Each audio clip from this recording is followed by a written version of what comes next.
Star Wars Acolyte is what you get when a wine mom is in charge of a billion-dollar IP, and she never had an original idea in her head. Then, she hires equally untalented women to try and turn a male-dominated franchise into one for women and the LGBTQ. But a vast majority of these two groups don't care, and Twitter praising it doesn't translate into success. With each passing week, Star Wars falls deeper into a comatose state, with a fan base shouting, "Do not resuscitate!" I want to quit watching this series, but I'm now 6 episodes in, and I couldn't be more apathetic. 2 more to go. But it's not Headland and Disney that's to blame for the failure of Acolyte. In fact, it's me for being a bigot. Star Wars' biggest problem is the fans. Thanks, Collider, for the incredibly thought-provoking take. Maybe the fans are wrong. At this point, Legacy Media handles Star Wars criticism as well as Darkside Phil handles criticism about his streams, which is actually fucking weird. Here's my laundry list of gripes with you. Now read this on your show, and if you don't, it shows what a horrible person you are because you don't accept constructive criticism. It's not bitch fest. Or maybe George Lucas isn't that talented, and we were all fooling ourselves into believing that he was, due to misogyny. Acolyte showrunner Leslie Headland points to the Star Wars creator George Lucas as an example of the misogyny of the auteur myth. And I quote, But you look at McCurry's work and you realize what an incredible mark this man has made on culture via the one role he played in this film. And the idea that, like, when you are hiring a director that everyone is sitting in there waiting for, George Lucas, and not for the person who's going to know to hire Ralph McQuarrie's. That's the problem. And that's the misogyny, the problem with the auteur myth as it stands today. Headland giving interviews about Acolyte is always a head trip. If not for Lucas's vision, there would be no McCurry's art. And let's face it, some of his concepts couldn't be made possible in the 1970s. So you needed a Brian Muir to take those concepts and translate them into real-world pieces of art and armor. Not only cool to look at, but could be made functional to wear. Each episode of The Acolyte now has the budget of Godzilla -1, but none of the heart or the soul. The costume designs are on the scale of an indie film, but with a multi-million-dollar budget. But hold on a minute. According to Leslie Headland, the costumes were meant to look kind of like shit because Elden Ring's popular. The Acolyte showrunner Leslie Headland says Elden Ring community inspired the lack of armor on the Star Wars show villain. When you summon people, you always summon the people that aren't wearing anything. Yes, everyone has let me solo her. The saber battles are put to shame by dudes in their garage making fan films playing around, and the writing is Tumblr post level. It seems that Headland's team not only lacks a Lucas, but a McCurran and a Muir. Frankly, this series is another creatively bankrupt cog in the diversity wheelhouse that will be forgotten in a year, like Obi-Wan before it. But wait! Legacy Media has more hot takes. The comic space. New data reveals that The Acolyte is the second most successful Star Wars show of all time, outperforming pretty much everything else. Sure, Valentina. And I'm a multimillionaire with a massive dick. Screen Rant. Dang Ferrick, there's actually a history of Jedi creating derogatory terms for the dark side users, so it's not too much of a leap to think that Sith itself was a derogatory term used by Jedi to describe their enemies. Khmer even hints at this. Hard-hitting journalism right there. At this point, it feels like there's so much political BS you can't even enjoy entertainment because there's some people that just don't have the mental faculties to separate art from reality. Well, if you hate yourself, Star Wars Acolyte is the show for you. Each episode will fill you with a sense of self-loathing you would have thought unattainable unless your career focused on lonely fans. This episode goes back to basics, relying heavily on anemic writing. Much like Leslie Headland's interviews, there's a lot said and none of it matters. I found myself slowly fading in and out of consciousness. The unknown planet. I call it the unknown plot. Where is it? Because the writers have lost it. It ought to be here, but it isn't. In this episode, Master Soul finally figures out May switch places with Osha, which, thinking about it objectively, it would be really difficult due to the lead actress having less range than Brie Larson when it comes to acting. I support women on this show being paid less. Come to think of it, it was the right move to make. We are also getting more screen time with the gopher from Caddyshack. I'm so glad that he beat his heroin addiction, and he's making a comeback in Hollywood. But sources tell me that after his role in Acolyte, the poor little guy fell off the wagon again. Ripperoni, little dude.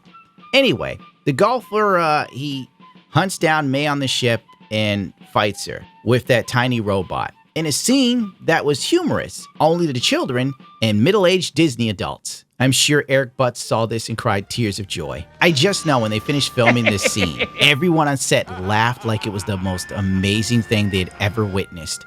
While deep down inside, they could feel their souls fading to the creative abyss known as Disney Plus.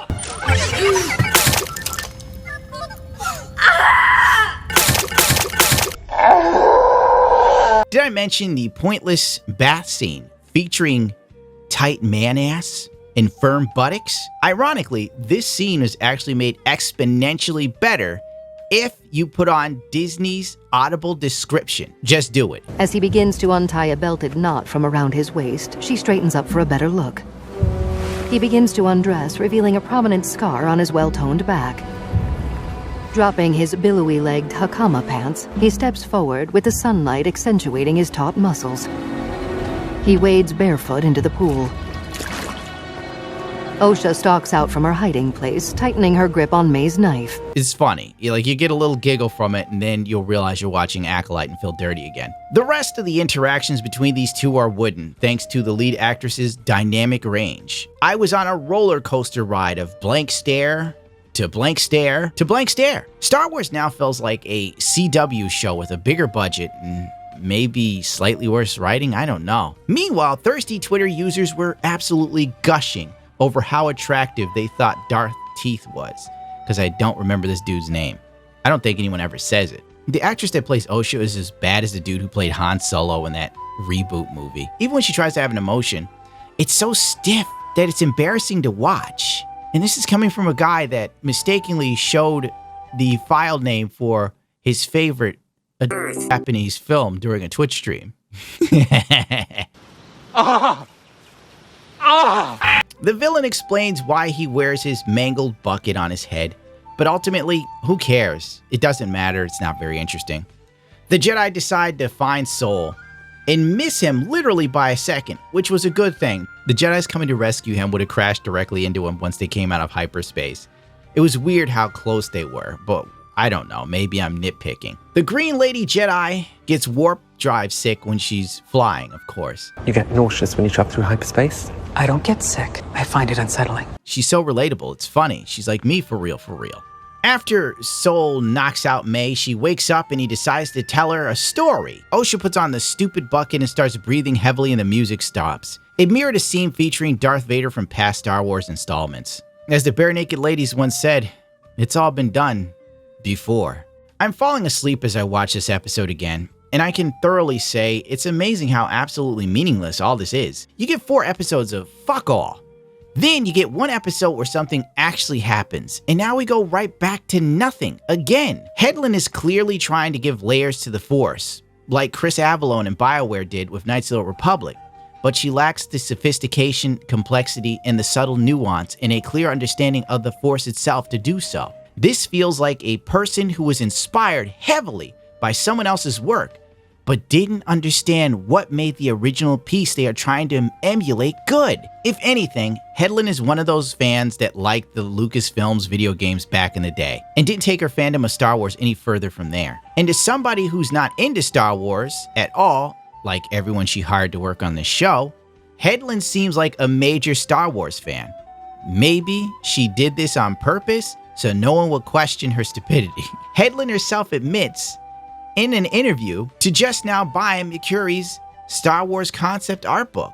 This was like a week ago, not years ago. So I've just recently got the 2-volume Star Wars concept from Ralph McQuarrie, and I'm like, this is insane, she remarked. This guy created Star Wars. Like, really? Like, you see the evolution of the idea from George Lucas trying to express to him to what he puts down on a piece of paper, and what eventually becomes and why we make particular decisions of blah, blah, blah, blah, blah, blah. Here's the problem, Leslie. Ralph was a great artist, but you needed Lucas to express what he saw in his head for Ralph to translate, and then it went to the prop team for Muir to turn into a reality. Without the guy coming up with the ideas, everyone's just not there. She's trying to downplay George Lucas's influence over Star Wars, and it's just so weird. It really is. This reeks of someone that can't accept the fact that her iteration of Star Wars is pretty trash. But anyway, PlayStation has canceled the Knights of the Old Republic reboot. And I hope and pray that Disney isn't dumb enough to let Leslie Headland do a live-action Knights of the Old Republic. She doesn't know what she's doing. And on that note, I'm done. Happy 4th of July, you little bigots.